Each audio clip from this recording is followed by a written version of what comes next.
Mu'minin who are standing outside, please come to the first Azam. Majalis is going to start in 2 minutes. Bar Muhammad wa ale Muhammad Salawat.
Bar Muhammad wa ale Muhammad Salawat.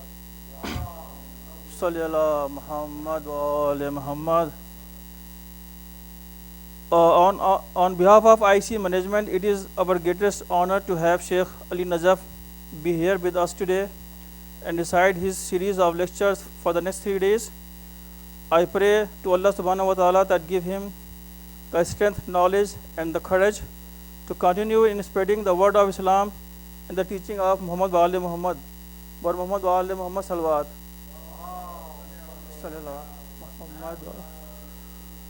Now we'll request Maulana Sheikh Ali Najaf to please address the Majalis. Please welcome him with a loud salawat. Sallallahu Muhammad wa ali Muhammad. And those are still outside, please come to the Majalis inside the hall.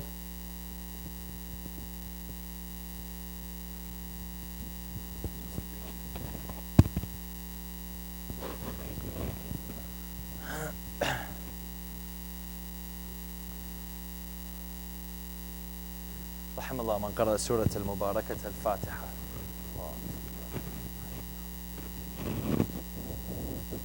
الرحمن الرحيم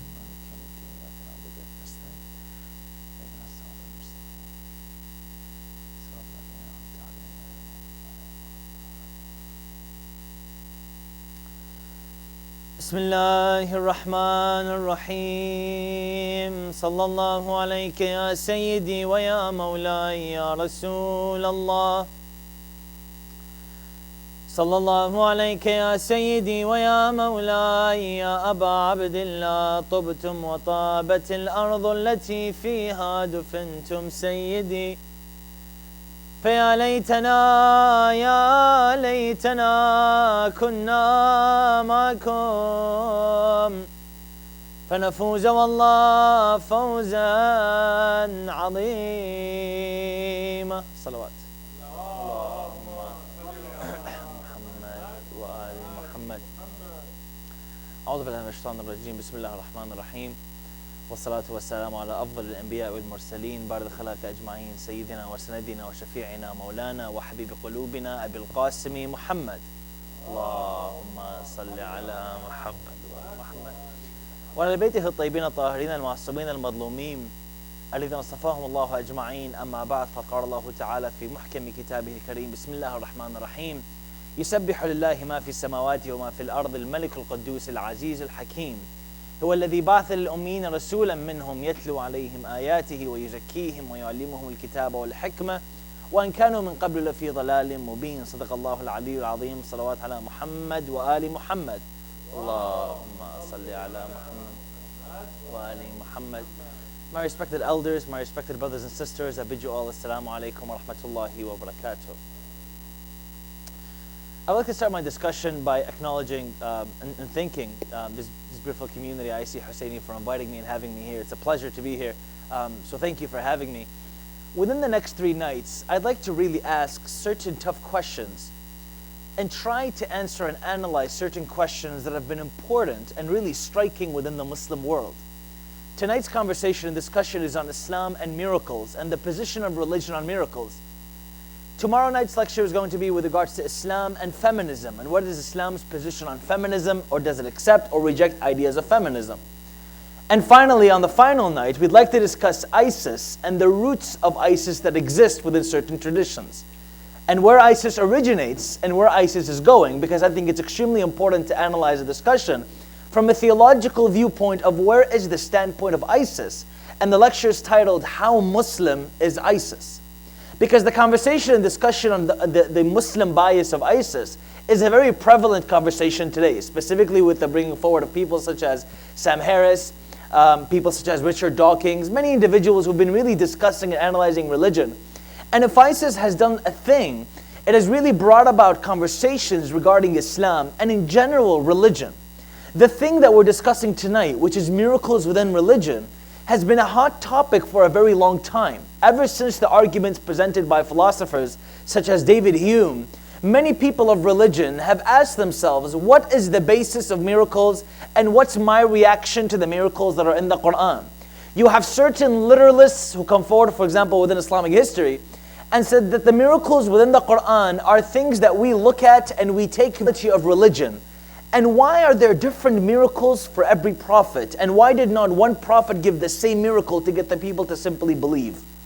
If God really wanted to, He could have given such a grand miracle, or we could have become automatically believers. But why did that not happen? On a second level, what is Hume's philosophical argument against miracles within religion? And what 2 main responses do Muslim theologians give today? Because Hume has a very powerful argument against miracles. And I think if we dissect it, we'll be able to understand the nature of the argument that exists.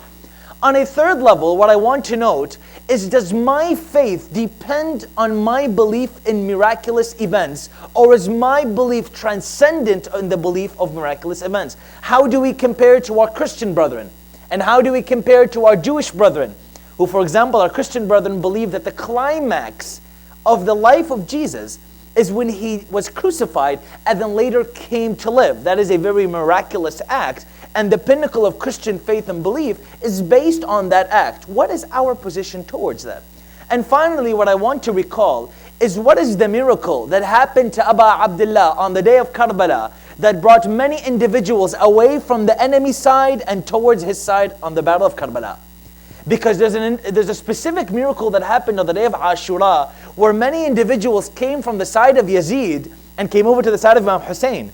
And it was almost a turning point within the battle with the armies, because many people started asking themselves, why am I standing and fighting against this man when Allah has given him such powers and such powers of dua? It became a very strong argument. Let's kind of start at the top and try to discuss this idea, because I think it's very important. It's important on a level that these are the hard questions that are in the minds of many young people. Growing up, and specifically going to school as a philosophy major, these are arguments that are always poked at you. How do you believe in certain things which might not fit reality? And how do you actually prove them? What do you do? Now, to many people, they get stumped and actually start losing whatever they have as a belief. And what I'd like to note today is that this doesn't have to be the case. And there are some very strong arguments in rebuttal to the philosophical arguments against miracles. Now, miracles give us something very interesting about the reality of religion and what it's meant to do. And I think if we understand this concept, we'll be able to get a closer understanding of miracles. If you look at every single prophet, their miracles were not only different, because that seems very, very obvious. It's very obvious that every prophet would get a different miracle. The real question is, why were their miracles so different? Why were they so different when it comes to genre? And what does that effect of miracles do on their individual society? Now, if you examine the miracles, it's very plain. You have such a man like Moses who gets miracles which are very much based on a magical realm or a magical ideology. All of the things that he does, if you really examine them, are extremely magical. Taking your hand out of your pocket and it turning white is a very magical kind of idea. If you saw someone do that, you think, this is magic, this is sorcery. If you saw someone drop a stick and it turned into a snake, your reaction would be, this is very magical. Where did you come up with this? His type of the type of arguments that he gave towards the Pharaoh were very magical in a sense. If you look at Moses, if you look at Jesus, his miracles were very medical based, where people at the time had a strong interest in medicine. So if you ever watch The Passion of the Christ and you see one of the climax scenes, is when one of the disciples of Jesus cuts off the ear of a Roman soldier, and Jesus picks it up, puts it next to the man's head, and it reattaches to his body. The idea of curing people who had leprosy, the idea of curing people of many diseases, bringing the dead back to life. It's a very medical approach to the idea. If you look at Nabi Muhammad's main arguments or his main miracles, they were very literature based. The Quran is a clear argument. When the Quran says that this book is the greatest miracle, and the Quran says if you can bring one page or bring one ayah or bring one surah like the Quran, then you have won the literature argument. But of course the Arabian couldn't. It's showing that literature was the very, very attaching strength that the people had. Now, the question is, are these miracles interchangeable? Would I have been able to take the same miracles for the time of Jesus and apply them in the time of Moses or Muhammad? Can I do that? Would they have the same effect that they had in that specific time? And the answer is no. Categorically no. The reason is because these prophets are time and society centric. What they were given was what was going to be the best thing that would help their people. Hence the verse that I start off with, Allah says, Bismillah ar-Rahman ar-Rahim, هُوَ الَّذِي بَعَثَ لِلْأُمِّيِّينَ رَسُولًا مِّنْهُمْ, from within them. The reason he says minhum is because he's categorizing this idea that Muhammad, the prophet of God Muhammad, is a man who lived among the people. He knew their morality. He knew their social structure. He knew the political structure. He knew what really needed to be changed and what would affect them. And therefore literature, since it was their strongest asset, would be what would affect them the most. If the people of Moses were not very, very strong in literature, which we knew the majority of the people were not, the majority of people could not even read at that time because reading was for the elite, then literature would not have been a very good miracle to try to get people to see some sort of truth in religion. Similarly, if people are not interested in medicine, there's no interest in healing people, then a miracle of healing someone from a specific disease would not be of very much interest, specifically to the elite who are interested in medicine, and so on and so forth. To the people of Moses, magic was very interesting to them. Realize how within the time of the Prophet, the levels of magic had reached a very much high. People believed that a magician can do anything. That's why to them when the Prophet would have victories, war victories, they would think the Prophet was a magician. How could you possibly do something without magic? So within the Quranic understanding, the reason that Allah sends Moses with magical miracles is because he knew the people's level of magic was at a low, and that the type of miracles that he would give them would quickly impress them, and they would see something through to that understanding. And therefore when Moses came and threw his staff and it became a snake, the magicians realized this is not magic. This is something much beyond what we have. To the Arabian, dropping a stick and it turning into a snake, the Arabian might have very well told you, you know what, this is magic, you're a sorcerer, I don't believe in God yet. However, literature was so popular among them. If you had given us a book, which the Prophet gave them, with certain truths that we would have never understood or known, and with Arabic that we could not duplicate, then all of a sudden you have something powerful. And we know the Arabians were extremely powerful in Arabic. Take a look at this story. There's a specific, there was a Khalifa within Islamic history known as Mansur al-Dawaniqi. And Mansur al-Dawaniqi was very, very stingy, but he loved poetry. And his fascination with poetry. There was a culture that if you're the king or the Khalifa, a person would come into your court, praise you with poetry, and everybody would hear it. You would pay them with gold, and then they would walk away. They would go do something else. It's a modern day lobbying. You give someone money, they talk on your behalf, they do what you want them to do, and then you turn into the background and you're not there anymore. So what he would do is he wanted people to come to his court so that they would praise him, but he hated the fact that he had to pay them. So this was his rule. Mansur's rule was, if you come to my court and recite lines of poetry that I've never heard before, I am willing to give you whatever you wrote the poem on, its weight in gold. So if you wrote it on paper, I'll give you that paper's worth in gold, or papyrus or whatever, or leather skin. I'll give you its weight in gold to reward the poet. But since Mansur was very stingy, he had a habit. What he would do is he'd get two slaves, one to the left and one to the right. The one to the left would be so good at Arabic and at poetry that after listening to a poem once, he could remember it and memorize it in his brain. He would not have to read it again. That's the power of Arabic that they had. And this is a recorded history of how strong Arabs were in poetry. They would listen to 100 lines and be able to memorize it because they were so poetry-centric. It was what the time had demanded.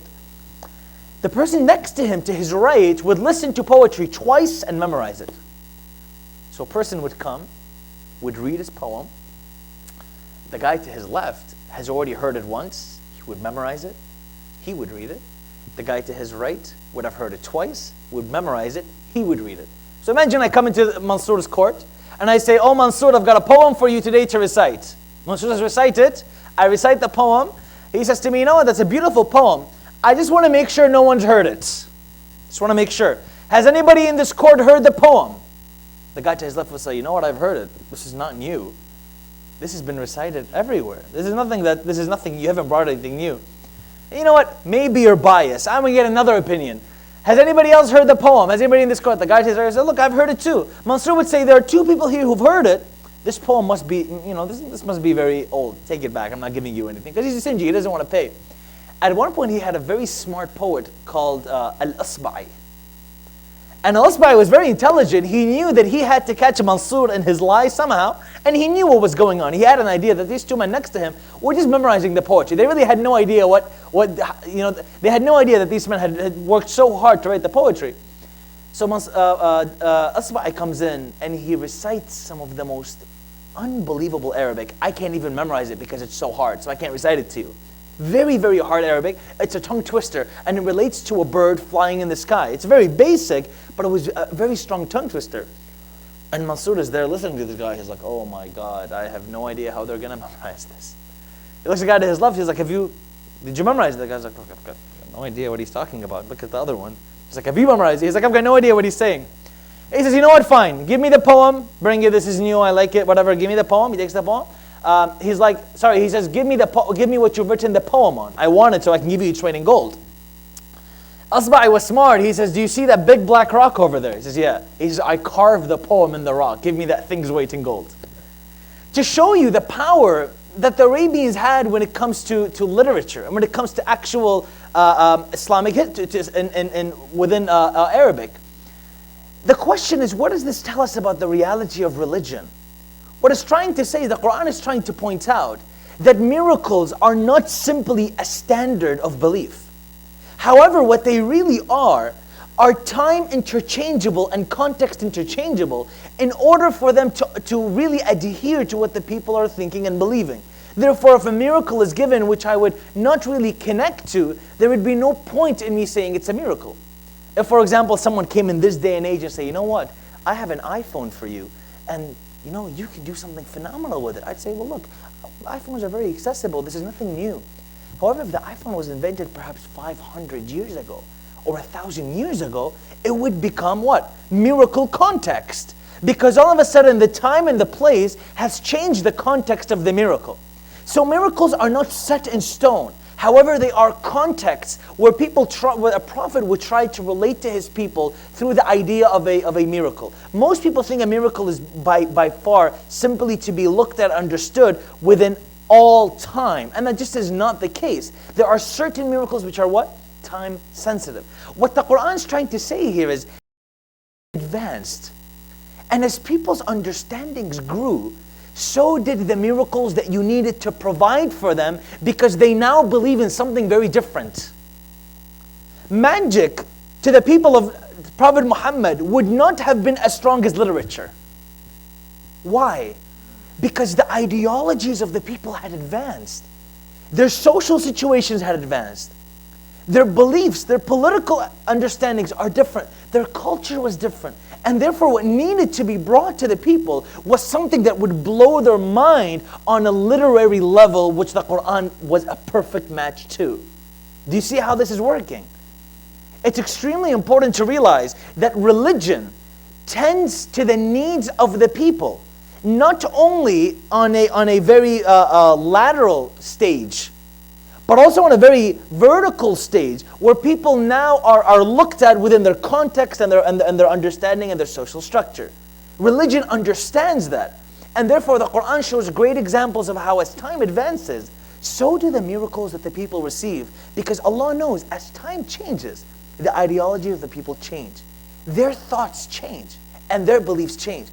It's interesting to know that in our day and age, perhaps the reason why so many people are asking about miracles and questioning them, and I don't blame them, it's because of the level of technology that we've reached and the level of science that we've reached. People start asking, can we possibly do this today?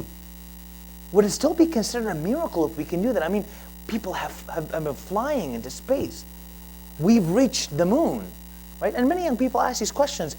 Is it possible to replicate perhaps? Are we looking at miracles in what understanding, or in which way are we seeing miracles? Because as science and technology brings about new questions, these questions are all part of the mesh, right? Which brings me to my second point. If you look at a philosopher like David Hume, who was in the time of the Enlightenment, this question of miracles started through the time of the Enlightenment. Obviously, it was discussed much before by individuals like Anselm and Aquinas, and the time where classical Aristotelian philosophy was taken and brought forward to those people's societies. But as time went on within the Enlightenment in Europe, thinkers like David Hume and philosophers brought forward arguments against miracles, because there was a strong clash between religion and people who were just not religious or so-called secular. And it's important to talk about these arguments, and I'll tell you why. A lot of the time when young people come and ask, you know what? Because we have to understand there's a genuine doubt, and then there's a perverse kind of doubt. There are people who doubt and ask and question religion because they simply want to conceal the truth. That's the kufr that the Quran speaks about. However, there's a type of doubt where young people, not even young people, some people who are even older, ask and say, you know what? Is this possible? Is this true? Is this real? And it helps them reach a higher level of understanding and a higher level of iman. Al-Ghazali has a beautiful quote. He says, the more skeptical an individual is, the more certainty he reaches by the time that he dies. Many people ask with a genuine doubt within their hearts. I specifically see many young people who come to me eager to learn, with a burning heart. Brother, is this real? How does this fit within our world? These philosophical questions need to be put forward. Not only put forward, but encouraged in young people. Because I tell you, the more you keep these questions in here and not coming through the tongue, the more the person's iman goes inward and not outward. If we want people's iman to go outward, there has to be a level of questioning and discussion. Now, David Hume brings an interesting argument against the philosophical argument for miracles within the Quran. This is his discussion. Hume says this, and we'll reply to this argument because it's a very interesting argument and is noteworthy. Because I've heard this argument being given by many young people. And I've heard this argument given even within academic circles. And it's perhaps one of the strongest arguments that applies to people, for example, like Swinburne, who are religious apologetics. It's important to reply to these discussions.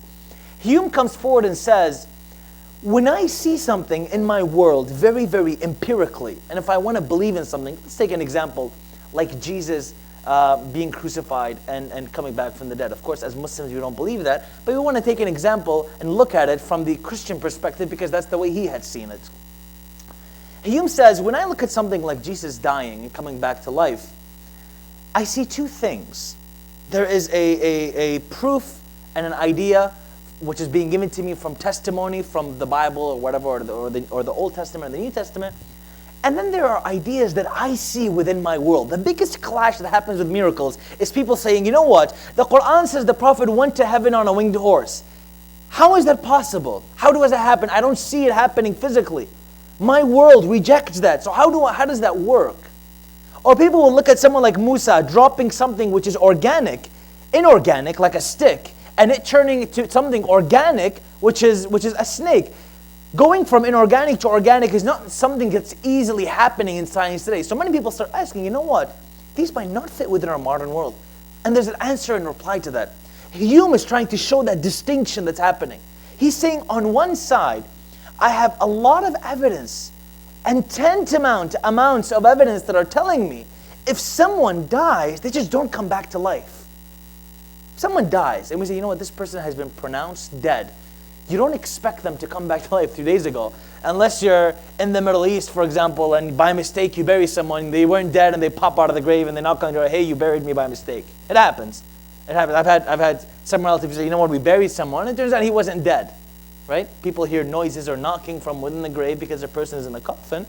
And the person, after maybe several hours, someone finds them. It's happened in certain places. We're not talking about that type of scenario. We're talking about an actual scenario where someone dies and passes away. What are the chances of them coming back from the dead after they've died, everything in their party has stopped? It's a very small chance. It doesn't really happen. Not even small. It's probably impossible. Maybe it might have never happened. So what Hume does is, you know what? I've got my empirical world which tells me someone who dies doesn't come back from the dead. He says there is so much evidence to support that it reaches a strong level of belief called proof. And he believes when you give someone something, a lot of evidence, like God, you've got a lot of evidence, that God becomes a proof himself. He becomes something believable.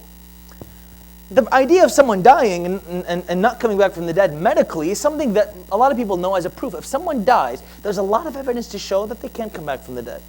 He says, however, I have tantamount evidence from the religious perspective that if someone dies, they come back from the dead.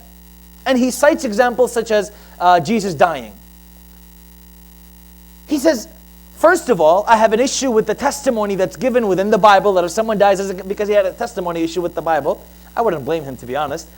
But then he comes forward and says, you know what? Let's give the Bible complete legitimacy. Let's say the sources within the Bible are 100% accurate and they are real. And let's say there's so much evidence, testimonial evidence, to support the fact that Jesus came back from the dead. It reaches a level of proof. He says, so now we have two proofs. Proof, which is someone comes back from the dead according to the testimony of the Bible, and proof, scientific proof, that when someone dies, they don't come back to life. If somebody's dead, they're not coming back to life anytime soon. Two contradicting proofs, opposites, polar opposites, which is the mentality that many young people are living today. How do I bring together polar opposites? I've got my Quran telling me something. I've got science and the world and the advancement that's happening telling me something. I'm at so much chaos internally, I can't connect between the two. What I'm trying to do is connect the two just so we can see a closer picture here.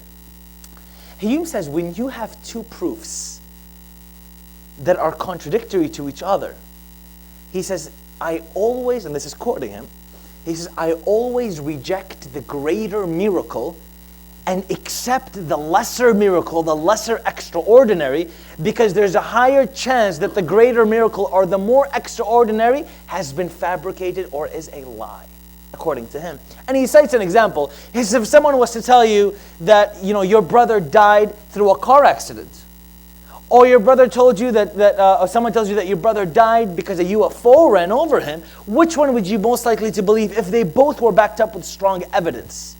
This is the fact that your brother was ran over by a car. So what he says is, I reject the greater miracle because it might not be believable. Now there's a reply to this. There's actually two replies to this. What Hume does is he assumes, be very keen to this point because it's very, very important. I wanted you to be able to see the argument and see what Islam replied to this argument, because the reply is very important. What Hume does, he says this. He assumes that the miracles within the Quran are feats of extreme supernatural events that can never, ever possibly happen because they are just outside of our realm of existence. And that is not the Quranic claim.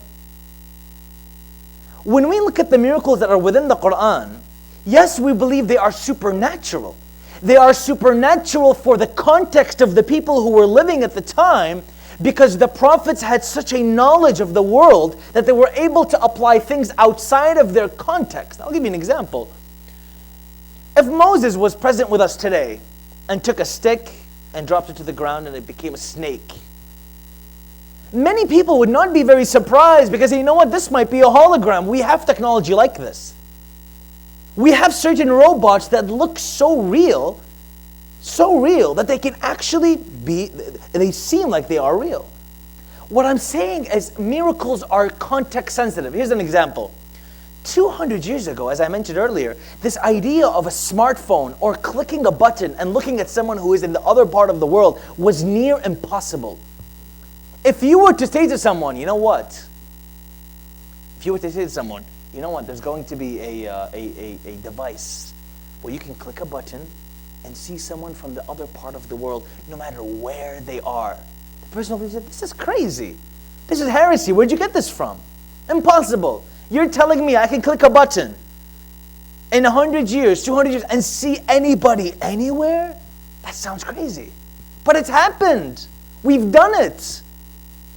We've reached the moon. We have even landed and went to asteroids. We are trying to send 100 people to Mars. What humans have done has surpassed miracles. What prophetic and Quranic miracles are individuals with so much knowledge that they are able to commit certain feats of nature that seem impossible, but as time advances and our knowledge advances, we might be able to reach those same ideologies and feats. There's a possibility. There's a possibility that those feats might be recognizable. There's a possibility that we reach those feats. Because what he's assuming, these are things which can never be duplicated. I met a specific scientist from the University of Michigan who was a biologist, and he was talking to me about the idea of Musa taking his stick, throwing it on the ground, and his stick turning into a snake. He says, there's a lot of work being done into taking inorganic material and making it organic. He's like, we're making leaps and bounds within this field. I mean, for goodness sakes, we have machines which are literally 3D printing organs. Can you believe that? We are taking organs, which were very hard and very accessible, and we're 3D printing them.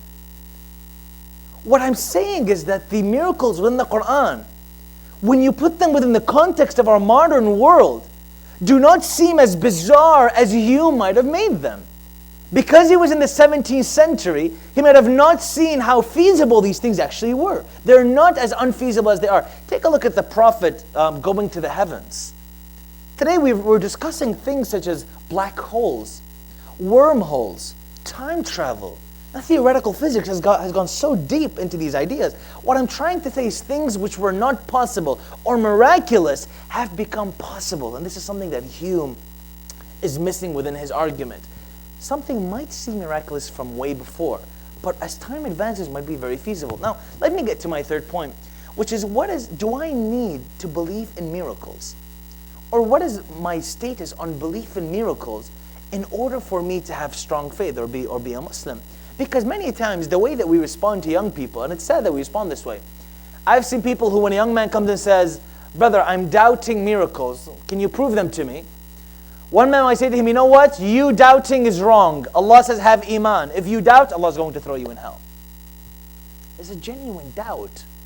Some people, the doubt that Allah talks about in the Quran, and I'll speak about this inshallah tomorrow night, is a doubt which is very perverse. It's a doubt which is not genuine. It's a doubt within the intention of concealing the truth. However, the Quran does not oppose genuine doubt. Doubt out of learning. How many times does the Quran say, يَسْأَلُونَكَ, يَسْأَلُونَكَ, يَسْأَلُونَكَ? They ask you because people were questioning the Prophet, trying to get some reality out and answers out of him. The question is, what is my position as a Muslim on miracles? And to what level does my iman depend on miracles? The answer is, as a Muslim, my belief in usul al-din is not and cannot be compared to a belief to such an individual like a Christian, with all due respect to their theology. A climax of belief within the Christian faith is extremely faith-based. The idea that Jesus was, first of all, he's God, and that he was crucified, and that he comes back from the dead, is something that needs a very, very strong leap of faith to believe. That is one of the climax of religious belief within the Christian faith. Within the Muslim faith, if you look at usul al-din are very heavily debated and discussed with a lot of strong rational evidence, and there's no simple leap of faith to believe. That's why within the Shia faith, you can't simply follow a marja on your usul al-din. It's impossible. You can't say, what's Sayyid Sistani's idea on Islamic justice? I'll follow that. What's Ayatollah Khamenei's belief on Tawheed? I'll follow that. What's Ayatollah Shirazi's belief on the hereafter? I'll follow that. You can't do that within Shia theology. There's something called ilmul kalam, the discussion of debate. Because each and every part of usul al-din must be logically proven, and you must understand it in order for you to accept it and to follow it. There is no faith-based jump. When somebody comes to me and says to me, prove God's existence to me, I don't say, Habibi, just believe in it, have faith. No, there's something much deeper there. Now, faith ultimately, after logical deduction and understanding, ultimately becomes a platform for belief. I agree. However, it cannot be the starting platform for any sort of belief. There has to be some sort of deduction understanding. Now, within my ideology as a Shia, miracles are not my standard of belief. And I also hear a lot of people who, the way they debate religion, someone says, prove God's existence. They say, you know what? If God doesn't exist, how would you justify the Quran? Where did the Quran come from? You haven't proven God to prove the Quran. Or you say something, you know what? Prove to me God exists. Well, you know what? How would the sea been split to Moses? Moses, how did he split the sea without God? You haven't proven God. Do you see how miracles supersede belief in Allah? Miracles are not something that gets you to say, you know what, I now believe in God because I see miracles. No, you believe in Allah and then miracles come after that. Let me kind of explain to this because it's important. If you look at the story of Musa with his people within the Quran, you'll find one of the most extreme and important examples towards miracles. Because many people think that, you know what, they ask this question, where's my miracle? How is it fair for prophets and imams and their companions and their followers to get miracles? But me, the Muslim living in the 21st age, with the imam of my time, ghaib, and he's not with me, how do I now believe? What's my justification? Why should I? The Quran doesn't speak to me. The messenger doesn't speak to me. My God doesn't speak to me. And it's an important question to ask because these are hard questions. I want to ask the hard questions. I don't want to evade the question. I think it's time for the Muslim community to really answer the hard questions that are there. Many people ask, where is my miracle? And I want to prove to you that miracles do not create belief. However, they are merely there as a sign for people after they don't believe. Here's what I mean. If you look at the people of Musa within the Quran, their story is spectacular. You have a group of people who are so oppressed, Bani Israel, so oppressed, and this is perhaps why Allah in the Quran says, you know what, I'm really angry with you guys. I want to show you why. And of course, this is not till today. There are a lot of phenomenal Jewish people, great people, but you know, there are still those who Allah within the Quran is saying, I'm very, very angry with this. I think he was talking within a context and a time. If you examine the people of Musa, Bani Israel, they are perhaps the people who received the most miracles by far out of anyone. First, you have Allah taking the mother of Musa and hiding her stomach when she's pregnant because He doesn't want the Pharaoh to kill her and the baby. 1. Count with me. 2. You have Allah takes this young child Musa, puts him in a basket, closes the basket, takes him down the river, the Nile, raging Nile River with crocodiles, animals, whatever you want, whatever's in that river. He survives, and the greater miracle is that he lands right under the nose of the man who he is meant to topple later when he grows older. 2, what are the chances of that happening? 3, he leaves and Allah speaks to him through a burning bush. He doesn't hear God's voice, but he has thoughts that Allah is speaking to him. 4, Allah says to him, take your hand, put it in your pocket, it will shine. 5, Allah says to him, drop your stick, it'll turn into a snake. 6, Allah says to him, your tongue is tied. He says, Allahumma fashrah li sadri wa yassir li amri. Allow me to speak. وَحْلُلْ عُقْدَةً فِي لِسَانِي يَفْقَهُ قَوْلِي. Allah opens his tongue and he's able to speak eloquently, beautifully. He goes to the Pharaoh expels him and his people, he runs away. The sea opens for him. The blood turns to river, and the river turns to blood, and the locusts attack, and there's a lot of eating of the plants. It's almost an adab that Allah sends. You have this phenomenal amount of miracles that Bani Israel receive. It's profound. Allah shows them miracle after miracle after miracle, and it's phenomenal. You never see a group of people in the Quran receiving so many miracles. You ask Allah, why? And how is it fair to me that I don't receive these miracles? But Allah's showing you some sort of wisdom. They cross the river, and Imam Ali has his hadith, he puts it beautifully. They cross the river. Immediately after they cross the river, they start looking around, and they pass by a village where there are people worshipping statues. They say to him, "O Musa," listen to this, "tell your God to give us statues that we can worship the same way these villagers are worshipping statues." The first sort of disbelief or kufr in the idea of Tawheed or God. Can you imagine? Secondly, Allah says to Musa, "Musa, come to me for 30 days. When he goes to the mountain for 30 days to Mount Sinai, Allah says to him, "I want to extend it 10 more days. I just want to test your people to see how they're going to react. Just want to see." Our hadith tell us up until day 37 they were fine. Day 38 they were fine. Day 39, one more day and Musa was coming back. As-Samiri says to them, "You know what? Musa's gone.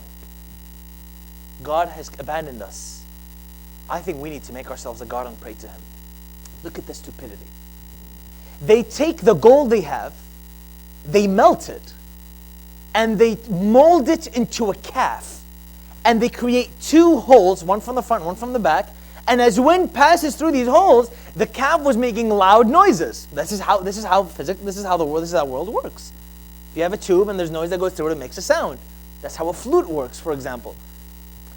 And they thought, you know what? This is our God. It's speaking. It's talking to us. Musa comes back and says, "What are you guys doing?" One Jewish man comes to Imam Ali alayhi salam after Imam Ali has buried the Prophet. He says to him, "Ali ibn Abi Talib, no sooner after your Prophet died, you guys are disputing among him and fighting about him. And fighting about your religion." Imam Ali says to him, "We're not fighting about our religion or God. We're fighting simply about a matter that He has given us. We're not like Bani Israel who rejected God right before their feet dried up from the water from them crossing the ocean. We're not like Bani Israel." The Quran is highlighting this idea that no matter how many miracles you are given, miraculous events do not constitute belief. You don't believe simply because Allah has given you miracles. Now when I say, you know what, well hold on. Why did the people of Nabi Muhammad believe if it wasn't for some sort of religious miracle? He must have somehow charged them with his talks. He must have shown them the moon split. Imam Ali must have lived at the door of Khaybar and many must have come to religion or to Islam. No. What really brought the people to religion was a societal, social, political change that the people were so passionate and genuine about that it brought them towards their religion. One great example is if you look at Abu Dhar. How did Abu Dhar come to religion? You'll think Abu Dhar came to religion in this very miraculous way. He saw the Prophet doing this and doing that, and then angels ascended. That's how Abu Dhar became religious. No. They asked about this, Abu Dhar, how did you come to Islam? What made you Muslim? He says, because of the fox that urinates on the statue. I said, what? Because of the fox that urinates on the statue. He says, how is it possible for a God who we worship and pray to all day long? How is it possible that he can't defend himself from the urine of the statue and you expect him to defend us? This type of thinking that the Messenger of Allah Muhammad instilled in them. So many women came to Islam because the Prophet abolished daughter burial laws. So many people came to Islam because the Prophet was trying to give respect to people of color. People of the time who were black. Bilal, after they come back to Mecca, receives the keys of the Kaaba, which is one of the greatest honors any man can receive. There was a systematic societal political change that got the people to believe. Miracles were there simply as a hujjah. You saw this great feat of nature happen. Did it not get you to think about religion? Did it not stimulate your thought? Did it not make you think about where the world comes from? Could you not start asking, what created the universe? Who is He? Why are we here? Are we actually here? Is this all a dream? Is this real? How do I know this is real? How do I know this is not a dream of a dream? How do I know what I see is actually happening? All of these questions that the Prophet answered. Miracles were meant to be a supplement to that.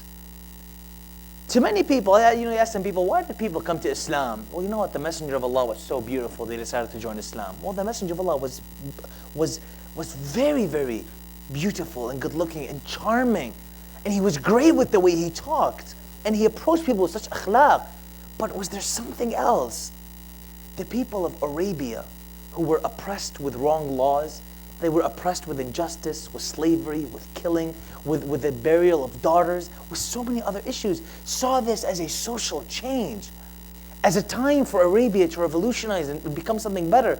And therefore Imam Hussein alayhi salam, on the day of Karbala, showed the people in front of him a miracle that they could not reject, in the hopes that many of them would reflect. Now, the ideal person is Hur.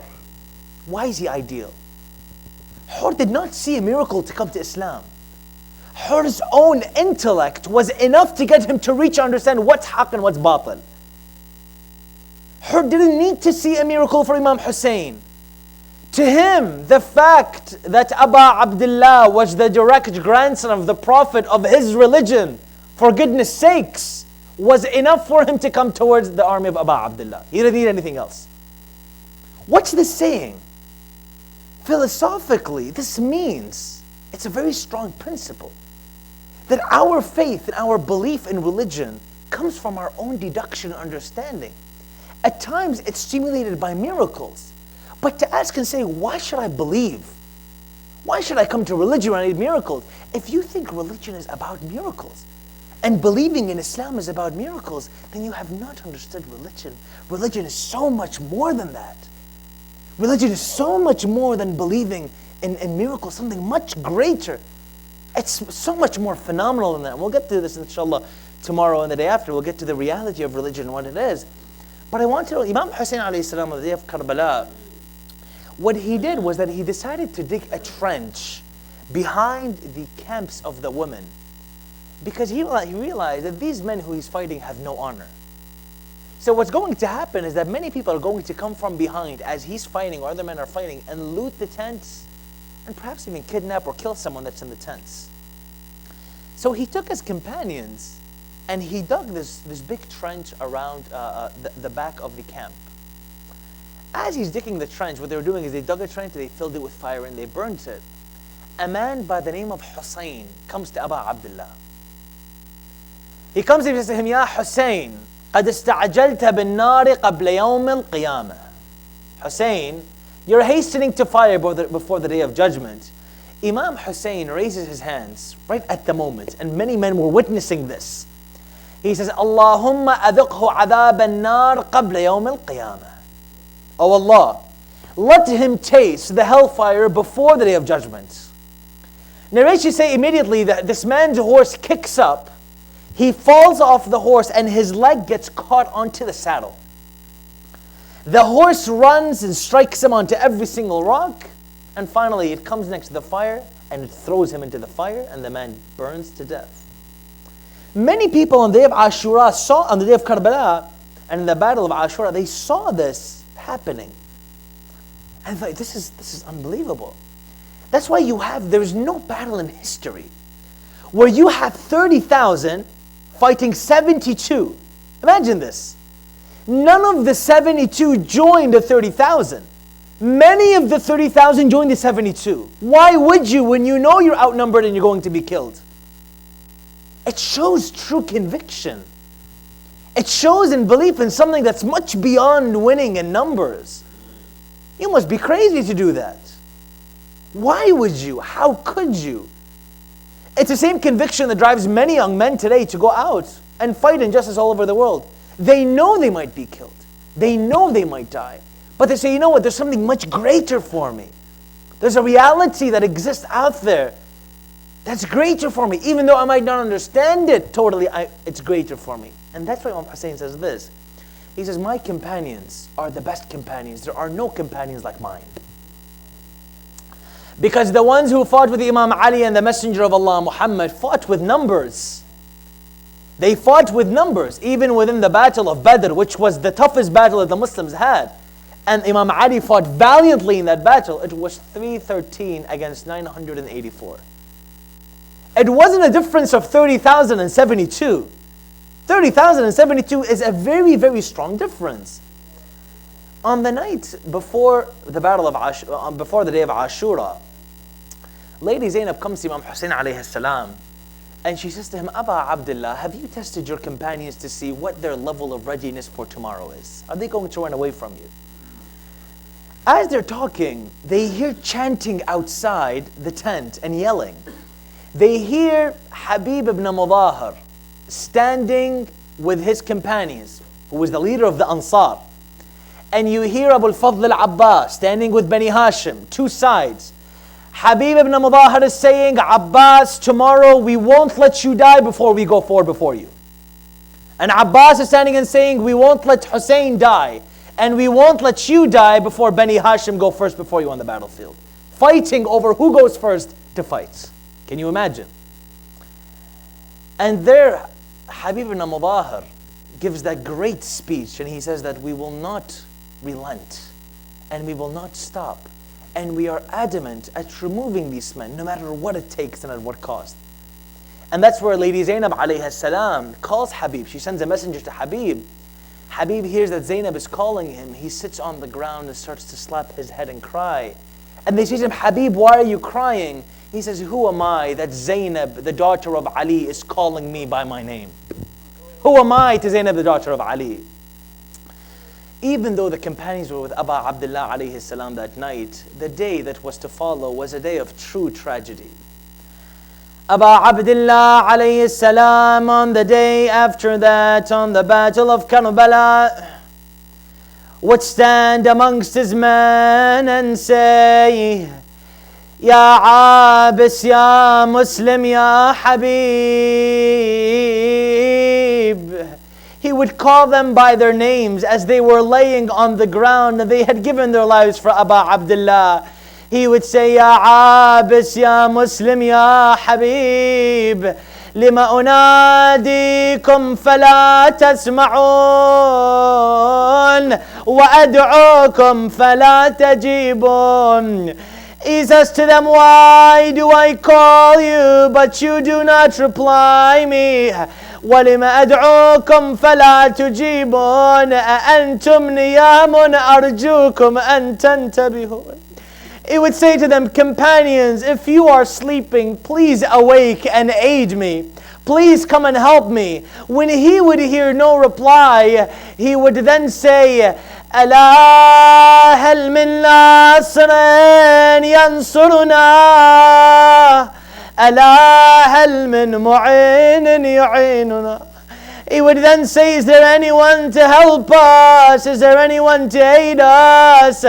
Lady Zainab comes out to him and says to him, Brother Hussein, you've broken my heart. There is no one but women in the tent. He then says to her sister Zainab, bring me the horse so that I may go out and battle. She brings him the horse and she says to him, brother Aba Abdullah, how hard is my heart. I have never seen a sister give the horse of death to her brother as he approaches the battlefield. Aba Abdullah says to her sister Zainab, it's not your fault. He says farewell to her, and he goes towards the battlefield. As he is on his horse, he hears a voice behind him yelling, Father Hussein, wait for me. Aba ya Hussein, mahlan mahla. He turns around, he sees the young Sukaina running after him barefoot. She catches up to him, says to him, Father Hussein, I want you to come down from your horse. He comes down from his horse. She says to him, Father Hussein, sit on the ground. He sits on the ground. She says, Father Hussein, sit me in your lap and wipe with your hand over my head. After you, I'm going to be an orphan. Aba Abdullah then holds her and starts to cry. He then gets back on his horse and goes towards the battlefield. He hears another voice behind him saying, Mahlan mahlan akhi ya Hussein. He then hears his sister Zainab saying to him, Brother Hussein, wait for me, don't go. He says to her sister Zainab, what's brought you in the heat of Karbala? He comes down from his horse. She says to him, Brother Hussein, show me your chest and show me your neck. She kisses his chest and she smells his neck, and she turns towards Medina and she says, Mother Fatima, I have bestowed the amana that you've given me. He says to her sister Zainab, which amana? She says to him, before your mother Fatima died, she says to me, Zainab, if you see Hussein going towards the battlefield, kiss him on his chest and smell him on his neck. I said, Mother Fatima, why those two places? She says, for the neck, the swords will strike the neck of Aba Abdullah. And she says, as for the chest, then the horses will trample on the chest of your brother Hussein. Inna lillah wa inna ilayhi raji'un.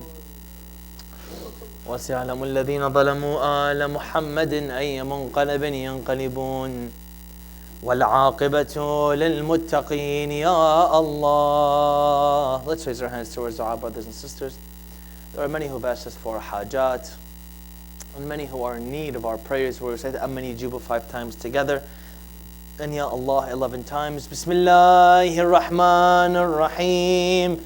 أمن يجيب المضطر إذا دعا ويكشف السوء أمن يجيب المضطر إذا دعا ويكشف السوء أمن يجيب المضطر إذا دعا ويكشف السوء أمن يجيب المضطر إذا دعا ويكشف السوء أمن يجيب المضطر إذا دعا ويكشف السوء يا الله يا الله يا الله يا الله يا الله يا الله يا الله يا الله يا الله يا الله يا Allah. Oh Allah, heal all of our sick ones, Ya Allah. Allahumma qdi jami'a hawajina, Ya Allah. Make us leaders in our communities, Ya Allah. ولأرواح المؤمنين والمؤمنات والمسلمين والمسلمات نقرأ جميعا سورة المباركة الفاتحة تسبقها صلوات.